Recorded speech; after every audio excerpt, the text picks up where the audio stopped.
Keeping Up with Jones, the Lonnie Jones podcast adventure. I'm your host, Lonnie Jones, and the adventure part is basically just our experiences. And some of those experiences are as mundane as growing up, being married, being a young married couple with a kid, or being a middle-aged couple with grandkids. Some of the experiences will be my adventures as an outdoorsman, a rock climber, a fisherman, a hunter, or my experiences as a police chaplain who's been assigned to a SWAT team for over 30 years. Some of that adventure may even boil down to the idea that there's a belief that I'm a chaotic Jedi. And either way, we'll take the experiences or the adventures and we'll talk about the facts. The facts will lead to concepts, and the concepts lead to application. Basically, it will be anecdotal wisdom. One cautionary word about the facts is we will tell you the facts just as they happened, but sometimes we'll tell you the facts the way we remember them happening, and sometimes we'll tell you the facts the way we've heard other people tell us the way they remember them happening. In any occasion, it's not an attempt to deceive. There'll be a little bit of embellishment, and it's an all good, clean fun and for learning purposes only. Thank you for keeping up with Jones.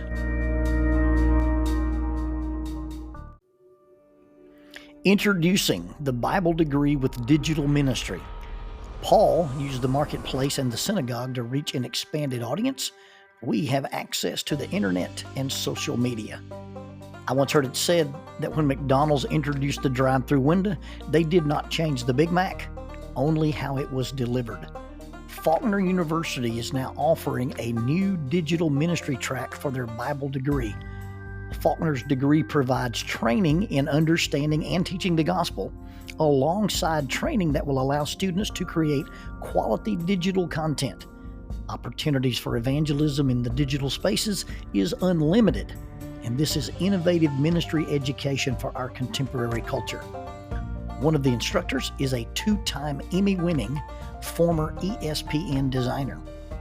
Members of the Church of Christ could be eligible for the full tuition Jack Zorn Scholarship in order to pursue this special area of study. For more information, contact admissions at faulkner.edu. That is admissions at faulkner.edu. Faulkner University is a digital partner with Keeping Up with Jones, the Lonnie Jones podcast adventure.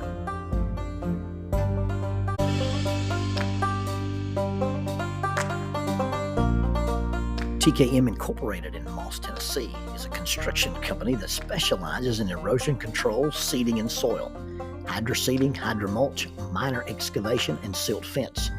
They also provide traffic control and construction signs. Their business is keeping people safe, but their passion, their mission, is they wish that all men could be saved. TKM has adopted the nickname the King's Men because as they serve you, they also serve the King. If they could provide any of their services for you, please contact them at 931-243-3958. That is 931-243-3958. Or you can contact them on the net at tkminc2001 at twlakes.net. That is tkminc2001 at twlakes.net. TKM Incorporated is a sponsor of Keeping Up with Jones, the Lonnie Jones podcast adventure. Walking in the door, the smell hits you in the face like you've been slapped with a wet blanket. You walk in and the smell, to me, is overwhelming. And I guess if you live in it, you don't notice it, or at least you make peace with it. The smell of marijuana. It's a very unique, wet dog, skunk-like, earthy smell. Come to think of it, the people who say that they see Sasquatch often describe it as seeing Sasquatch as being accompanied by an earthy, skunk-like smell. They've seen Sasquatch, and it sort of smells like marijuana. Coincidence? I think not. Well, I walk through the hall, through the smell, and you can see pictures of Tony Montana, That's Tony Montana in Scarface. That's Montana, not Montoya. One says, "Say hello to my little friend," and the other says, "Hello, you killed my father. Prepare to die." It's the other guy. "Say hello to my little friend," the guy in Scarface. I walked past the posters and I made my way to the conference room. In this particular conference room is a large screen TV, and there's an empty chair. The empty chair is made by a nonprofit company, and the chair is dedicated to Agent Clardy. Along with the big screen TV, there's a marker board. And I've looked at this big screen TV and this marker board and looked at sketches and diagrams and aerial photographs and video footage and Google Street Views of locations that were about to be visited by the Strategic Counter Drug Team and the SWAT team. I have been in this specific conference room many, many, many times. The office used to be somewhere else. They moved the Stack office, this group of interagency guys that deal with drug enforcement in Alabama, and they moved the office, from time to time to different places. For several years, it was in a building that housed a law office. And when the Stack team would invite the SWAT team to make initial entry on a warrant they were going to do, then the SWAT team would assemble in a parking lot across the street from the Stack office. Now, the guys on the SWAT team would show up in their police cars, and they would shed their normal uniforms, and they would put on the black long sleeve ripstop tops. They would don the balaclavas and the armor plating and the helmets in preparation for the briefing. We were there early one afternoon about to do a mid-afternoon or a late evening raid, and there were 10 or 12 police cars and the giant armored truck. Now, we have two armored trucks. One's an old retired Brinks truck. Its name is Marv. Marv stands for the mother of all recreational vehicles. Our new armored vehicle is a Bearcat. And that's basically an armored up F550 chassis, and it's covered with armor plating and side rails you can ride on and a turret at the top and bulletproof glass. And this F550 Bearcat is called Linda. Now, there's some acronym that Linda's supposed to stand for, but it's really just in homage to Big Linda, a mythical figure from the Breacher School in New Mexico and the starstruck secret admirer and devotee to one Larry, the Blade Chills. But that's for another episode. But we're out here in this afternoon, and Marv is parked, and the guys are changing clothes and getting their armor ready. And a rather well-dressed, somewhat portly young gentleman sauntered into the midst of the group, and he just announced, "Just look," he said. "Just look." And he gestured up at the windows. "Just look. I can't get anything done around here when you guys show up and play Magic Mike out here." Well, we looked up, and the second floor windows were lined with females. Female attorneys, paralegals, secretaries. They were standing in the window watching the SWAT guys. And the guy said, "Can't you guys change clothes somewhere else?" Anyway, I've been present with these guys as they prepared to do the thing that these guys do, the dangerous business of kicking in doors and serving warrants. I've been present for many, many of briefings and debriefings and raid plannings. And I've been present in this room with the pictures of Tony Montana and the smell of marijuana in the air. Now, the smell of marijuana is from seized drugs that the Stack team has taken off the street. The marijuana that you smell in the Stack office is not being smoked and never will be smoked because of the job that these guys do. I met in this room, the very same room I'm talking about, and met with the whole team in the aftermath of the shooting that took Billy's life. And today I'm in the conference room. I'm in the conference room of the Strategic Counter Drug Team, and I've got my Bible. Well, technically, I always have my Bible. I've got a Bible, an ESV that I carry in my body armor under the plate in the back. This particular smaller version of the Bible has the names of all the people I've ever worked with as part of the SWAT team while I've been a chaplain. I often go out to my truck and unzip it and pull the Bible out and pray over the list of the names that's in the back of it. I can't remember all the names anymore. It's been 33 years. But today I'm not wearing my armor. I'm not getting ready to go with the guys when they serve a warrant. And I've got a Bible. I've got my study Bible. I've got the Bible that I carry and hold in my hand and read from when I preach. And and when I say we, I mean a collection of police officers, stack agents, a retired FBI guy named Jeff Warren, who is now one of our chaplains. And all of us are sitting around this conference table with pictures of Tony Montana on the wall and the smell of marijuana wafting in the background. And we're studying the Gospel of Matthew. Marijuana and Matthew.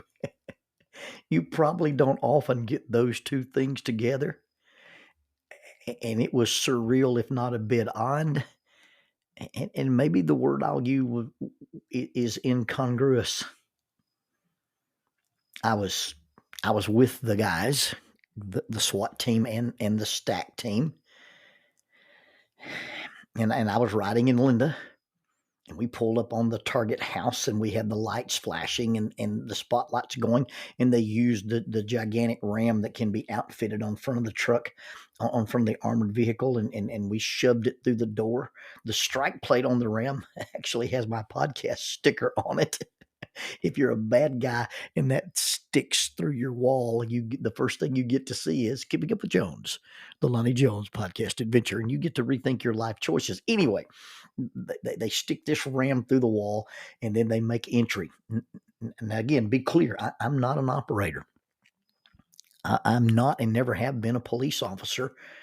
I just get to be with these guys when they do some of these things. Well, on this particular night, the radio crackled and somebody on the phone said that, hey, this guy that was in this house cooking fentanyl was cooking this deadly substance in the presence of small children. There are children in the house, the radio said.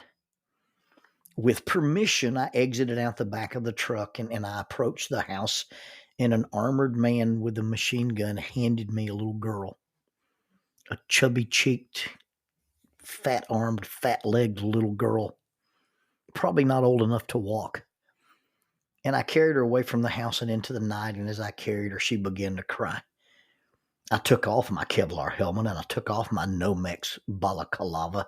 I took off my mask, and I laid them on a trash can.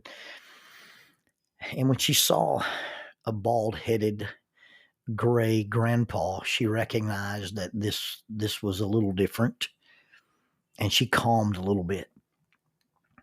I stood in the street with flashing lights in the shadows of armed men with machine guns.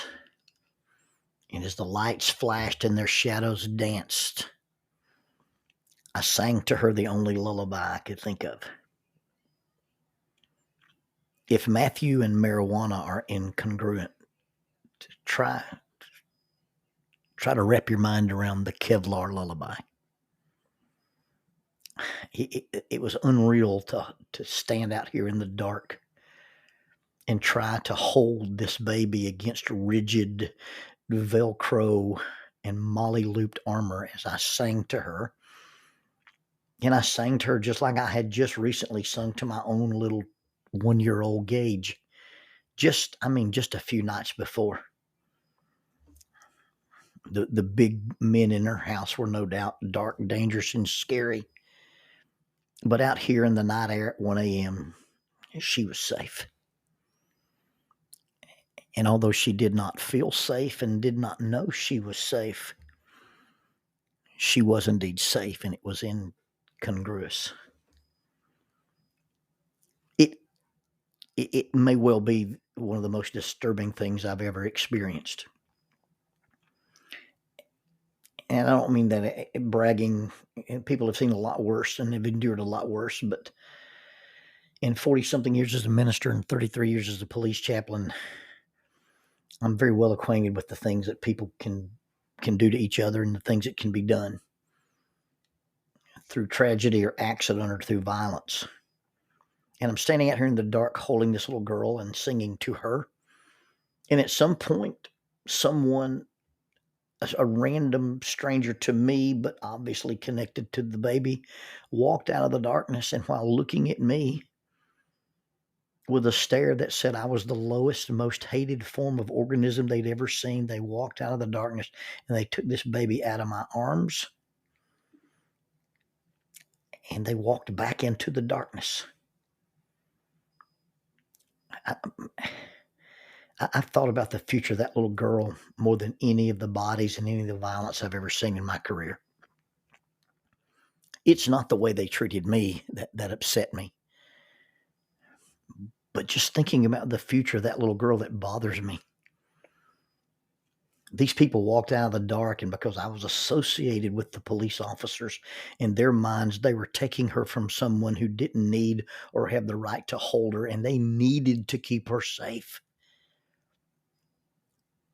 But in my arms, guarded by those men, she was safe. And they took her from me. And it felt incongruous. Incongruous does not mean incompatible. And maybe I'm even using the wrong word. You keep using this word, and I do not think it means what you think it does. That's Montoya, not Montana, who said that. But I do know that it does not mean mutually exclusive. It just means it doesn't actually fit or line up or match. And it doesn't mean just because it doesn't fit, it doesn't line up, it doesn't match. It doesn't mean it can't be done. It doesn't mean it shouldn't be done. It doesn't mean we can't make a difference.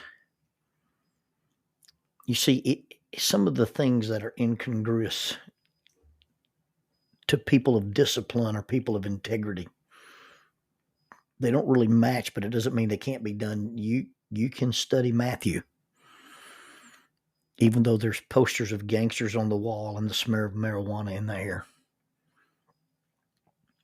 You can hold a baby to your Kevlar armor and sing lullabies to her, even though she's not yours, but she just needs to feel safe. You can be kind to a person who's mean. You can compliment a person you don't know or even like. You can smile at someone who frowns. You can visit a person or invite a person who is not your friend. You can respect a person you do not agree with. You can respect a person who disagrees with you.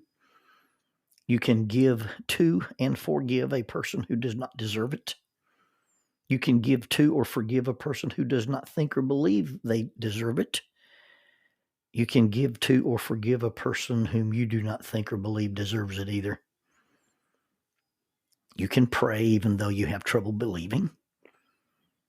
You can offer an apology when you don't think you were wrong, but understand that another person feels as if they have been wronged. You can behave with courage, even though you feel afraid. And you can continue. You can keep going, even when you feel overwhelmed out of resources and think you should not or cannot carry on. And you can sleep during the storm. You do not have to be brave to be a hero. You do not have to be strong to be great. You do not have to have a title to be a leader. And maybe the word incongruous is not really the word I'm looking for. Maybe it's counterintuitive. Maybe it's counterculture. Maybe it's counter to popular culture or popular thought. Maybe even the term paradoxical is more accurate. But if you can imagine studying Matthew while smelling marijuana, if you can imagine holding a baby and singing lullabies while you're wearing Kevlar, then you can understand the concept that there is the humility of greatness, the power of service, the richness in giving, the investment in sharing, and the absolute power of forgiveness. Because, see, forgiveness is only powerful when something has been done that needs to be forgiven. Forgiveness is only powerful when there is someone who needs to be forgiven. Using the voice of the wizard Gandalf, J.R.R. Tolkien said, "It is the belief that only a great power can hold evil in check. But that is not what I have found. I have found that it is the small things, everyday deeds of ordinary folk that keep the darkness at bay. Simple acts of kindness and love. Simple acts of kindness and love. Doing battle with great evil. That seems to be incongruous. Try it. See which one fits. See which one wins.